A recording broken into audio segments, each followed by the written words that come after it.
As you can see, the Visual Studio Integrated Development Environment is made out of several components. We'll go ahead and review these one by one. On the left-hand side, you see the Server Explorer. If you don't see the Server Explorer, and I'll go ahead and close this out to demonstrate, here's a tip. Go ahead and select Ctrl-Alt-S, and that will actually show your Server Explorer. It's a keyboard shortcut that makes it easy to find the Server Explorer should you ever lose it. The Server Explorer is one of the best features of Visual Studio 2005. It provides access to not only servers, but services that are available on your network or any machine that you have access to. In this case, we have one server, our local machine that we have access to. We'll go ahead and work with this and demonstrate the functionality that's available in the Server Explorer. Go ahead and expand your servers node. Now go ahead and expand the computer name. Here you'll see a list of services and servers that are available on your local machine or a machine that you have access to. As you can see, I have Crystal Reports installed on my machine. Should I have other servers, such as SharePoint Portal Services or Content Management Server, I would actually see those applications here as well. Let's go ahead and examine some of the useful features here. The Server Explorer provides the capability of viewing the event log. Let's go ahead and expand that node.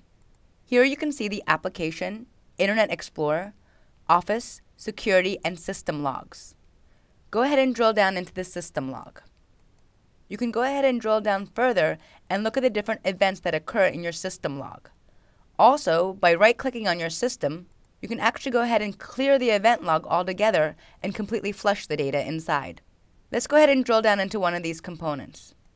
Let's say I was building a .NET remoting application, which allows me to connect to COM components.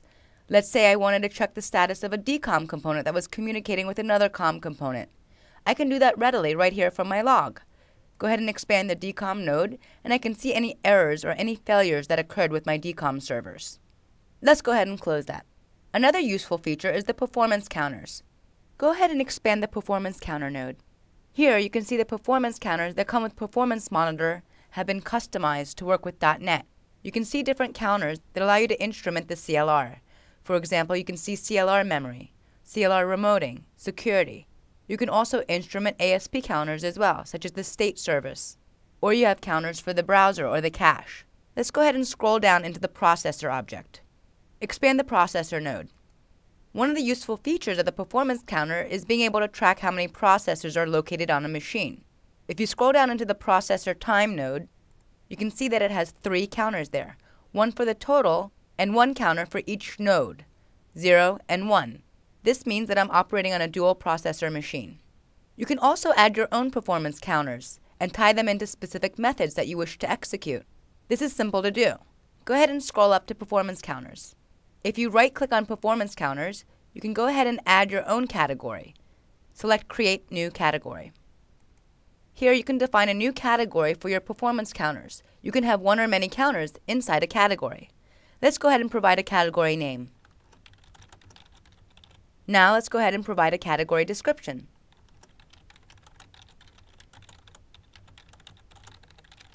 From here, I can go ahead and add new counters to my category. Select the New button. Now that you have a counter, go ahead and select OK. If you take a look at my Server Explorer, I now see my OSLE counter available right within my performance counters. This is not the only place where I'll see the OSLE counter. I'll also be able to see it from Performance Monitor. This is available underneath my administrative tools in my control panel. I can then see the category and the counter that I've created and monitor the actual performance of that counter within Performance Monitor. You'll find that the Server Explorer has other capabilities. It can work with message queues, as well as NT services on any machine that you have access rights to. It's important to note that you'll need required access and permissions because even the Visual Studio IDE cannot bypass security. Let's go ahead and continue working with the Server Explorer.